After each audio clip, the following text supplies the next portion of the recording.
बल्कि 1 से 25 करोड़ हिंदुओं को अपमानित करने का काम कर रहे हैं। कल की उनकी जो भाषा आपने देखी होगी कि किस तरह से उन्होंने बार बार हिंदुओं को अपमान करने की बात कही है। लगातार तीसरी बार फिर कांग्रेस बार बार लॉन्च करती है, लेकिन आप देख पा रहे हैं लॉन्च नहीं हो पा रहे हैं। उसके बावजूद भी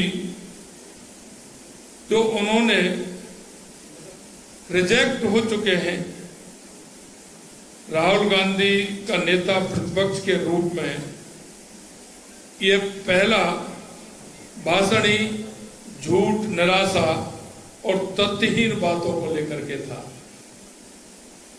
लोकसभा में राष्ट्रपति जी के अभिभाषण पर चर्चा थी, जिस पर राहुल गांधी एक शब्द भी नहीं बोले। राहुल गांधी ने सदन में केवल झूठ बोला। राहुल गांधी ने अपने भाषण में न केवल हिंदुओं का घोर अपमान किया, बल्कि हिंदू समाज को हिंसक, नफरती और झूठा बताने का काम भी किया। ये कांग्रेस की आदत रही है कि तुष्टीकरण की नीति अपनाकर वोटों का ध्रुवीकरण का काम करते हैं और एक दूसरे में बेमनस्ता फैलाने का काम इन्होंने किया है। कांग्रेस नेता सदैव हिंदू समाज के खिलाफ बोलते रहे हैं। आपने देखा होगा वर्ष 2010 में तत्कालीन गृह मंत्री पी चिदम्बरम, वर्ष 2013 में तत्कालीन गृह मंत्री सुशील कुमार शिंदे इसी जयपुर में हिंदुओं को आतंकवादी बताया था और बाद में उनको माफी भी मांगनी पड़ी। हिंदुओं को हिंसक और अवसरवादी बताना, संसद की बहस के दौरान ईश्वर के चित्रों को सामने रखना और इस पर राजनीति करना एक नेता जो प्रतिपक्ष का नेता है उसको शोभा नहीं देता है।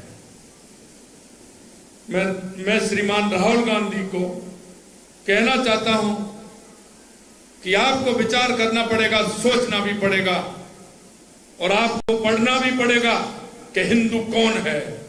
हिंदू वो है जो हिंदू वसुदेव कुटुंब की भावना को रखने वाला है। हिंदू वो है जो सर्वे भवन्तु सुखिनो सर्वे सन्तु निरामया की कामना करने वाला हिंदू है। हिंदू जीव, प्रकृति, जड़, चेतन में ब्रह्म को साक्षात्कार करने वाला है। धर्म की जय हो, अधर्म का नाश हो, प्राणियों में सद्भावना हो, विश्व का कल्याण हो, इस मंत्र को जीने वाला हिंदू है। प्राणी मात्र में ईश्वर का वास देखने वाला हिंदू है। अरे हम तो प्रकृति में भी ईश्वर मान के चलते हैं। प्रकृति में हमारी पर्यावरण के आधार पर भी हम वृक्षों को भी पूजते हैं, हमारे पहाड़ों को भी पूजते हैं, हम नदियों को भी पूजते हैं। हिंदू की परिभाषा बहुत बड़ी परिभाषा है। हिंदू की परिभाषा राहुल जी आप नहीं सीख सकते, क्योंकि आपके अंदर वो संस्कार नहीं है। भगवान शिव की तस्वीर संसद में दिखा रहे हैं। अरे राहुल गांधी जी, ये तस्वीर आपने तो अभी 5-7 साल से देखनी शुरू की है। हिंदू जब घर में बच्चा जन्म लेता है, जन्म से लेकर मृत्यु तक इसे अपने सीने में रखता है, ये वो तस्वीर है। उधर राहुल गांधी के प्रमाण पत्र की आवश्यकता नहीं है कि हिंदू क्या है। राहुल गांधी तो वो है जिसने अपनी शपथ में ईश्वर का नाम नहीं लिया। अपनी ओछी राजनीति और एक वर्ग विशेष को खुश करने के लिए हिंदुओं को गाली देना राहुल गांधी की आदत बन चुकी है। कांग्रेस का चरित्र ही हिंदू विरोधी बन चुका है। मैं कहना चाहता हूं, एक बार वो देख लें कि उन्होंने किस तरह से किया है, ये कहां से सीख करके आए। आपको अपने जो पूर्वज थे या अपने जो थे उनसे यही शिक्षा मिली थी क्या? अरे हिंदू तो वो होता है, इस देश के अंदर अतिक्रमणकारी आए, उन्होंने भी सोचा था कि हिंदू संस्कृति को हम मिटा देंगे, लेकिन आज वो कहां है ये देख लीजिए, इतिहास कहानी सुना देगा। जो इस संस्कृति को बदलने के लिए आए थे वो इस संस्कृति के अंदर समा गए। हिंदू संस्कृति वो संस्कृति है। विपक्ष के नेता के रूप में राहुल गांधी ने कहा अग्निवीर योजना में शहीदों को मुआवजा नहीं मिलने की बात कहकर अग्निवीर सैनिकों का अपमान करने का काम किया है। कल उनके झूठ की पोल रक्षा मंत्री श्री राजनाथ सिंह जी ने संसद में ही खोल दी थी, जब श्री राजनाथ सिंह जी ने उन्हें जवाब देते हुए कहा था कि अग्निवीर शहीद के परिजनों को 1 करोड़ रुपए की राशि दी जाती है। इस झूठ से काम नहीं चलेगा।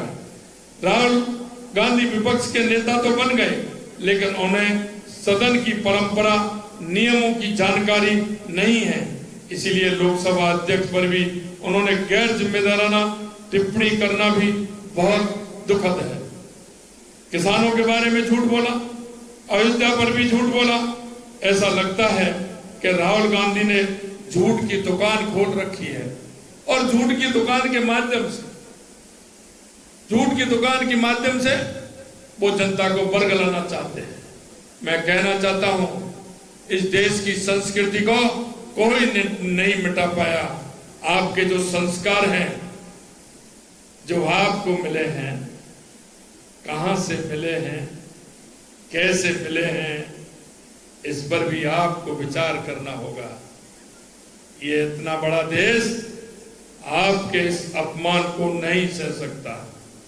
आने वाले समय में आपको इस हिंदुओं का जो अपमान किया है, आपको पता चलेगा कि हिंदू क्या होते हैं।